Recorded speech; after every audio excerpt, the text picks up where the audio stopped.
It's 10 o'clock. This is Sky News at 10, our top story. TikTok people smugglers, the Albanian gangs using social media to dupe vulnerable people into paying to come to the UK illegally. At grave risk, the desperate situation for severely injured patients at the last major hospital in Gaza after an Israeli raid renders it completely out of service. Heavy fog brings major disruption to UK airports ahead of one of the busiest travel days of the holiday season. There are no bad ideas. The Prime Minister demands the UK's biggest watchdogs submit 5 proposals each to kickstart economic growth. Plus, a win for conservation, how staff at Chester Zoo helped save these tiny snails from the brink of extinction. And we'll take a first look at tomorrow's front pages in our press preview from 10:30.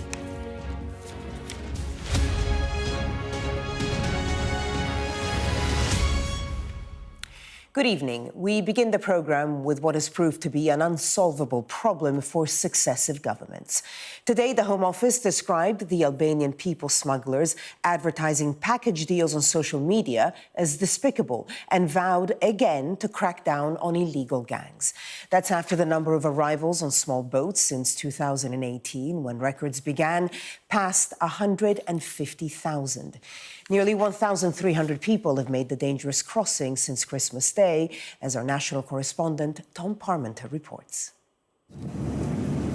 Even in midwinter, when the wind drops and the channel is calm, the crossings continue. This time it was a lifeboat that had picked up people from yet another unsafe dinghy trying to cross from northern France. There doesn't seem to be any change. If anything, it's becoming more organised, it seems. And I do find it a bit difficult to sort of stomach when I see things like, reducing the winter fuel payment and stuff like that. And yet there's an endless budget for the border force. On Christmas Day, 451 people arrived in the UK after crossing the Channel. That number fell slightly to 407 on Boxing Day. And yesterday, 305 people were brought ashore by the UK authorities. Among the mix of nationalities, the number of Albanians has been decreasing. But people smugglers there, who post adverts on TikTok, have now been accused of marketing package deals, guaranteeing a safe crossing, a job, and somewhere to stay. The young people are very attractive. They also have shown me these advertisements and people who live in UK showing their luxurious lives and how attractive it is to the youngs, The youngs, they want a better life and they don't have it. So when they see these advertisements, they are very, very attracted. 6 months in office and the Labour government continue to target the criminals organising this trade. A spokesperson said, "These despicable people smuggling gangs are exploiting vulnerable people by peddling lies on social media and placing them in horrendous conditions working for next to nothing. Anyone found to be doing this will face severe penalties, and we are working with the National Crime Agency and major social media companies to rapidly remove online adverts promoting dangerous small boat crossings." Over 7,000 of these types of adverts have been removed, but where there is profit, there is persistence. Government need to follow the money, find out who's been sponsoring, who's been paying for the adverts. The second thing the government needs to do is being able to identify who are those people through disclosure from the social media companies. And the third thing is use the very same tools that the criminals use, which means government need to be more active on social media. It is one part of a so far unsolvable problem, despite the efforts of successive UK governments. Tom Parmenter, Sky News. To Gaza now, where the UN has called for the last remaining hospitals in the Strip to be protected at all costs. It comes after the Israeli military targeted one of the only medical facilities operating in northern Gaza. Parts of the Kamal Adwan hospital were burnt down, and hundreds of staff and patients were ordered to evacuate. The World Health Organization says the hospital is now completely out of service. From Jerusalem, Sky's Yusra Al-Bagir reports. Al-Shifa Hospital. Indonesian hospital. And now Kamal Adwan Hospital, targeted by Israeli forces, burnt, raided, and destroyed, with injured patients forced out into the rubble. They forced us out and made us walk in the cold without clothes. When we were searched, they insulted us and abused us. And after they were done, they tagged us with a number. After a pained groan, another patient describes the scene. The military ambushed the hospital, he says. They forced us out of the hospital against the doctor's will.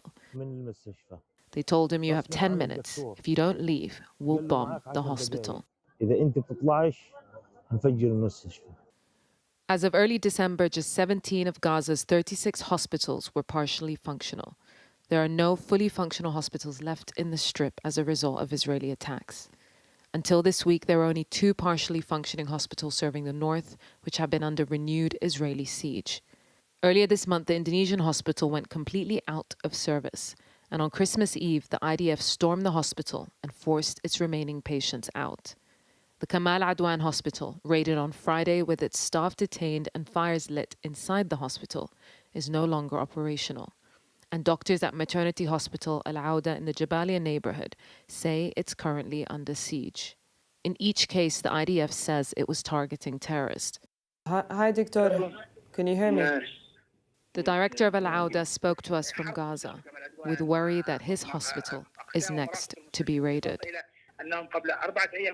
4 days ago, they started targeting the eastern side of Auda Hospital and firing directly at the main building.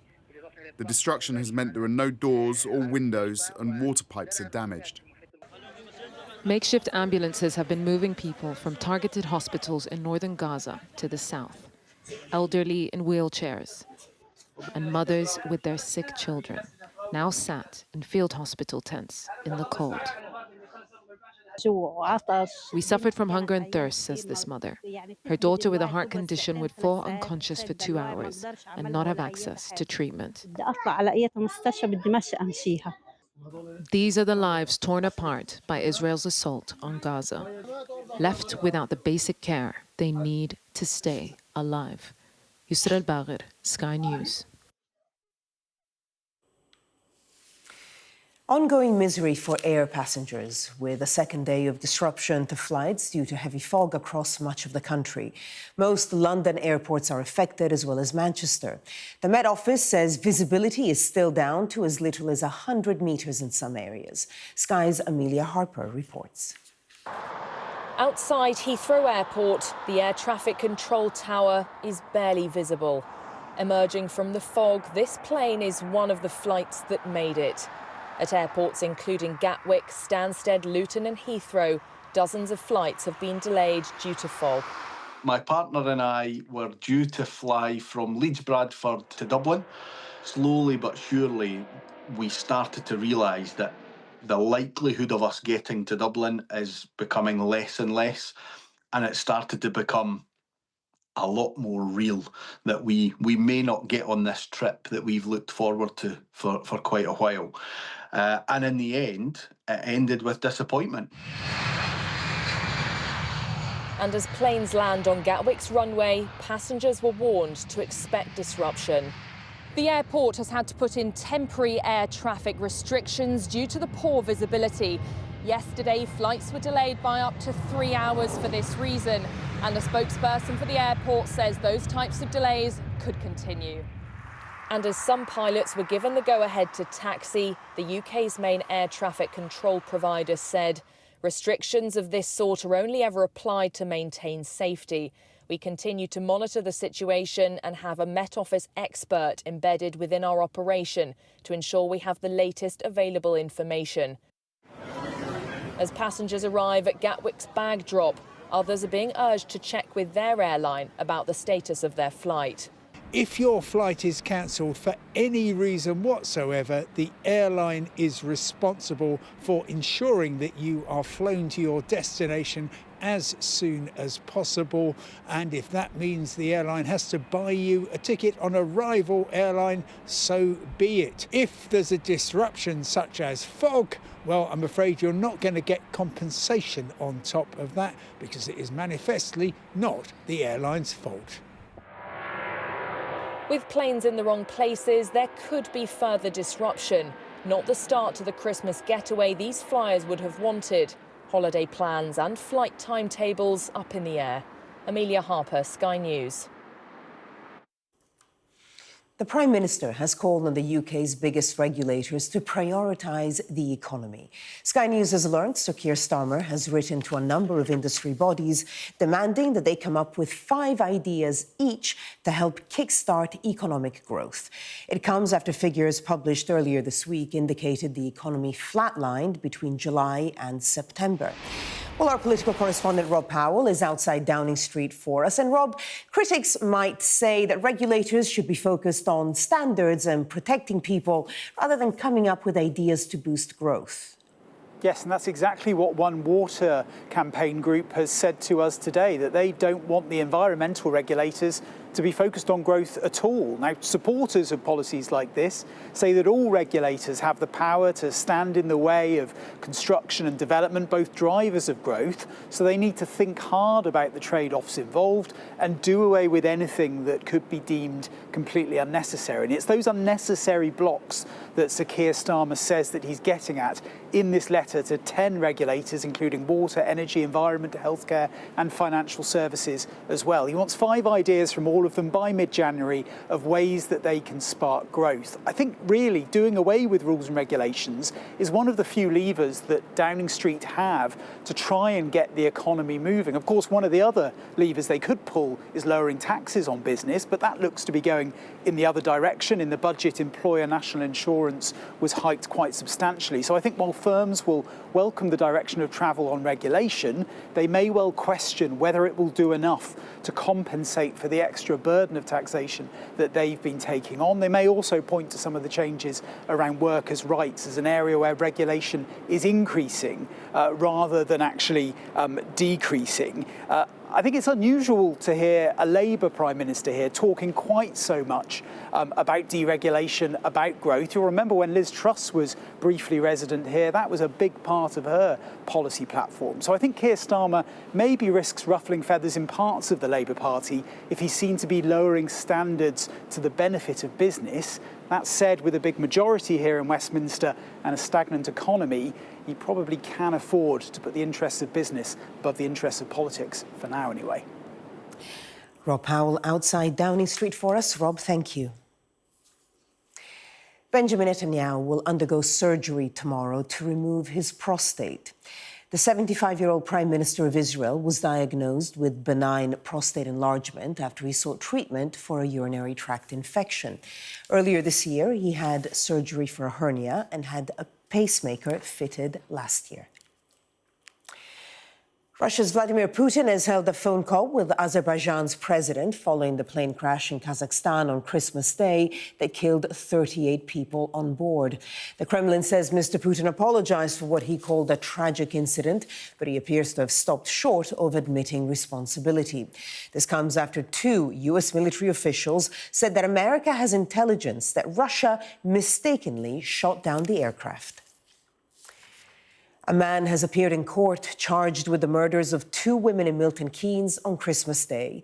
They were named last night as 24-year-old Theonar Grant and 38-year-old Joanne Pearson. 49-year-old Jaswell Brown is also accused of trying to kill a man and a teenager. New York's Attorney General has released new bodycam footage appearing to show prison officers beating a handcuffed inmate who later died.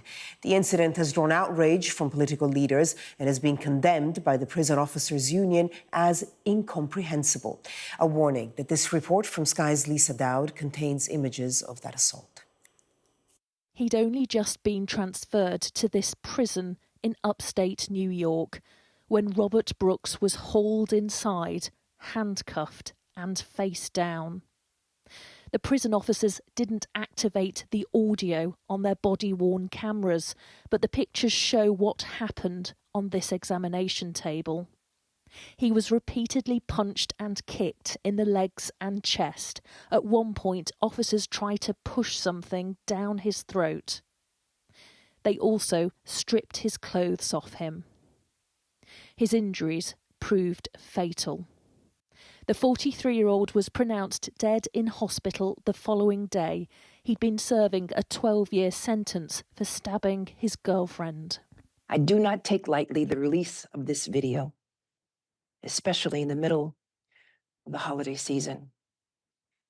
But as Attorney General, I release these videos because I have a responsibility and duty to provide the Brooks family, their loved ones, and all New Yorkers with transparency and accountability.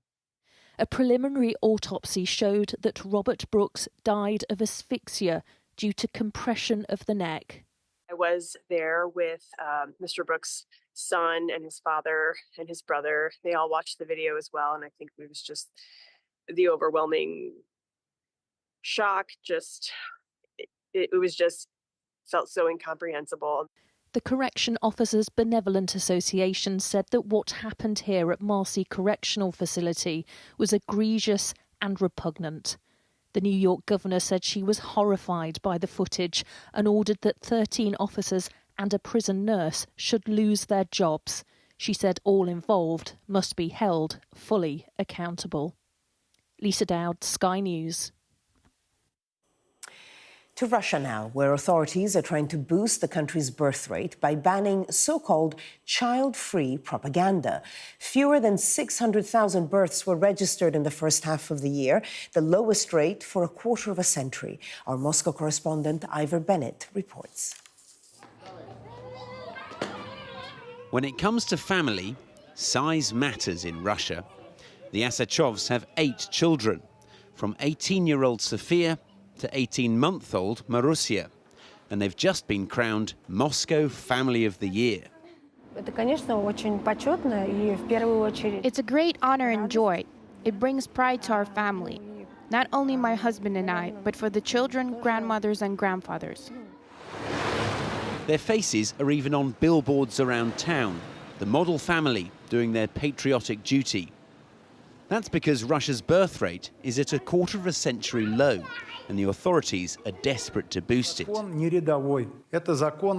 So desperate, they've recently passed a law banning so-called child-free propaganda. It's supposedly the promotion of life without children. Anyone caught spreading it can be fined. But I was confused. Does this really exist? Aren't there bigger reasons as to why some women may not want children? For example, the costs involved, or perhaps the absence of a father who's away fighting in Ukraine. This is an ideology against life on Earth. If your parents, or my parents, or the parents of our wonderful host, if they had adhered to this ideology, none of us would have been at this press conference today. Perhaps it would have been other people here, maybe even robots. The authorities claim this child-free propaganda is everywhere, in films, the media, and on the internet. But it doesn't feel like it walking around Moscow. Pretty much everywhere you look are billboards like this, promoting family, motherhood, and what Russia calls traditional values. Russia insists women still have the right not to have children. Many women died. But feminist activists like Zelina Marshenkulova believe that's no longer true. It's reproductive violence. That's it. It's absolutely what reproductive violence looks like. For sure, it's another repressive law. They needed to turn all women into a mechanism for reproducing slaves. At this Father's Day event, there was a tribute to a soldier killed in Ukraine. It hinted at Russia's other demographic problem, a rising mortality rate. Stopping the war would help boost the population, but apparently child-free propaganda is the bigger problem. Ivor Bennett, Sky News, Moscow. Harris tweed from the Scottish Isle of Harris is thought to be the only fabric in the world protected by its own Act of Parliament. But weavers in Ireland have long fought for the same special status. Makers of Donegal tweed say their industry has come under threat by cheap copycat products, as our Ireland correspondent Stephen Murphy now reports. From the sky to the sea, from fields to mountains, this is a part of Ireland that inspires creativity. In small workshops dotted around Donegal, the natural colours are given expression in its tweed with distinctive neps or flecks of colour. But it's a victim of its own success. Kieran Malloy is a sixth-generation weaver and knows the industry is threatened by cheaper imitations bearing the Donegal name. It's making people think that it's a craft product when, in fact, maybe it's coming from an enormous mill in the UK or in China or Italy. When people maybe think of Donegal and they're thinking of the mountains and the sheep and the craft, and a lot of the time that's not what they're getting. The problem is anyone can market a product as Donegal tweed. Marks & Spencer has a range of products described as Donegal, woven in England, made in Cambodia. We took one of their jackets to the largest weavers in Donegal, McGee. Patrick, give us your thoughts on this then. So this is a pleasant blazer. It's in a natural wool. It's emulating to try to be a Donegal, but unfortunately it's not woven in Donegal. There's a small fleck detail, but it's not sadly woven here, so we can't call it a Donegal tweed. And you don't want to see products like this being marketed with Donegal? Sadly, we don't, because it undercuts our position in the region of Donegal as the genuine weavers of Donegal tweed. We asked Marks & Spencer for comment, but they didn't respond. The industry is pinning its hopes on securing protected geographical indication from the European Union, much like protections offered to products like champagne or Parma ham. Help is coming from colleagues in Scotland, from the Harris tweed industry based in the Outer Hebrides. Weavers here have had UK protection since 1993.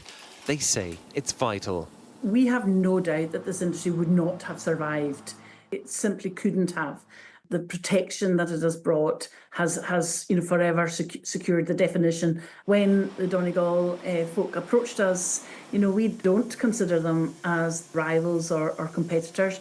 And in fact, a really strong hand-woven sector, lifts all boats.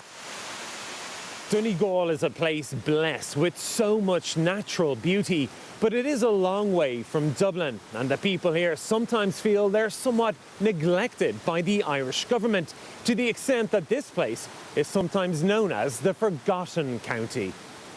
Weaving tweed is a tradition deeply ingrained here, but in an increasingly globalised textile market, Donegal now needs the help of the new Irish government and Brussels if it is to continue a centuries-old craft.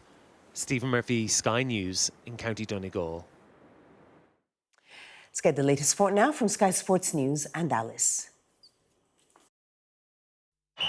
This Sky News Sports Bulletin is brought to you by Vitality. Getting more people more active.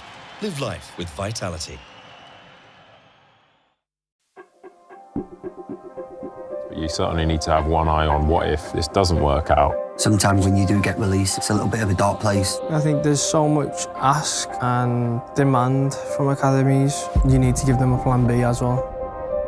My journey into academy football showed how some of the game's top players have made it through the system. But now I want to know what happens to some of those that don't. Coming up in this episode, we hear some harrowing stories from people who fell out of football. Do you know what? I knew he was gone. You just can't even begin to comprehend it. Honestly, the truth, I'd go out to the car park and I'd be having a breakdown.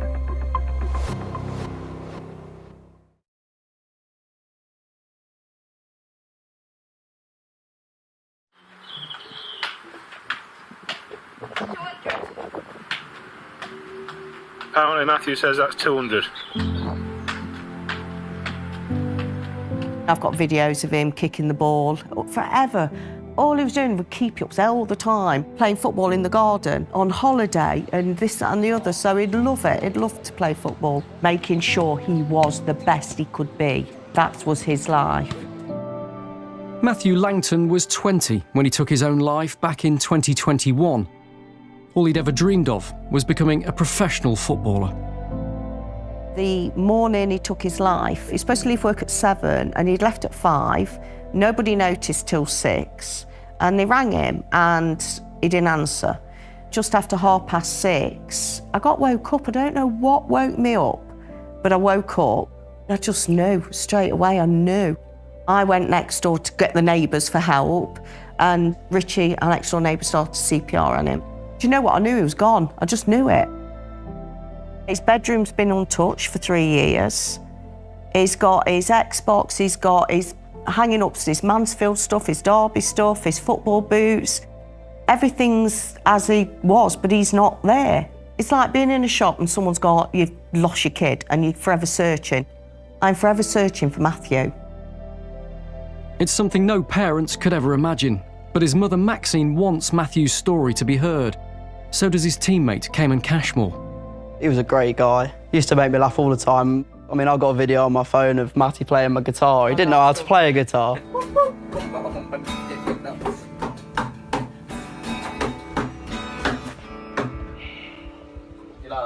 And he's there making up a song, and it's hilarious. It's all we have. We have memories like that, playing PlayStation, going gym. I always used to go gym with Matty. Me and him were quite similar in the fact like we just say stupid jokes and have a laugh. But then when it came to football, we both liked playing with each other, and it was great.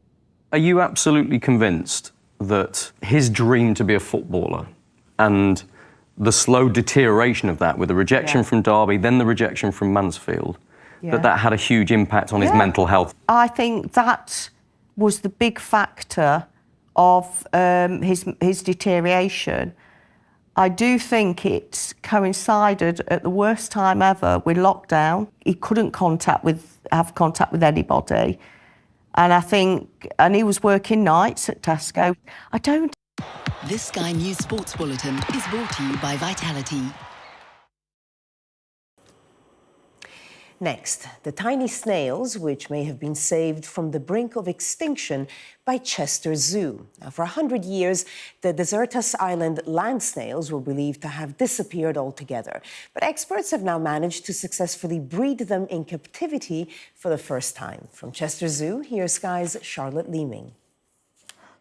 Saved from the edge of extinction by scientists a long way from home, these tiny pea-sized snails were thought to have disappeared, but are now thriving thanks to a breeding programme at Chester Zoo. From 60 of the snails rescued from a remote island near Madeira, more than 1,000 have now been released back into the wild. When the snails first arrived, we had no idea really what they ate, how they like to be housed. A lot of trial and error, just trying to make them as happy as possible, waiting for those first eggs or babies. A big learning curve for all of us. When we first found the first eggs, it was incredible. We were all over the moon. They're happy. We finally started to crack it. Now, these are baby snails. They are absolutely tiny, but you might just be able to make out these little specks on the lid of this container. But they're absolutely thriving in this environment here at Chester Zoo, and all being well, they will be flown home next spring. The snails have been meticulously marked with infrared so they can be tracked and monitored. They'll be placed on an island free of the predators that destroyed their habitat. And this project isn't unique. In Hawaii, a rare species that had dwindled to just 11 snails was recently reintroduced into the wild. And London Zoo were part of an international team who helped rescue endangered snails on a French Polynesian island. They are sort of a critical part in the ecosystem. They're sort of a good indicator of whether an ecosystem is doing well because they're quite low. They're the baseline level. A lot of animals depend on them. This project has helped save 2 species of snail that aren't found anywhere else in the world. They may be tiny, but their importance is huge. Charlotte Leeming, Sky News, Chester Zoo. Well, that was Sky News at 10. Coming up, we'll take a first look at tomorrow's papers in the press preview. Tonight, we're joined by The Times' chief political correspondent, Aubrey Allegretti, and political journalist Alicia Fitzgerald. Among the stories, we'll be discussing this on the front of the Mail on Sunday about the growing row between the Conservatives and Reform UK. Their headline, Kemi's fury at TV chiefs favouring Nigel Farage. We'll be right back.